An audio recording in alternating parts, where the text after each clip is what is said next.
Today I'll be going through and showing you the step-by-step instructions on how to install and change the ink cartridges into the HP OfficeJet 4630. So let's get started. First, you're going to open the printer to access the space where you'll load the ink cartridges in and out. This can be accessed by raising the part with the seam under the scanning bed.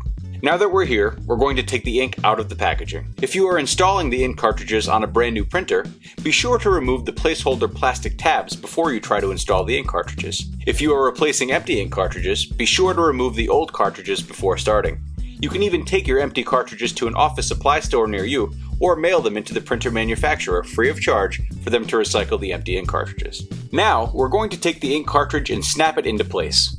Make sure you are positioning the ink cartridge with the right side up with the snap facing the printer. Then, align the ink cartridge so it will fit into the slot. If it is not fitting in easily, check to make sure you have it the right way up and that you are inserting it into the correct slot.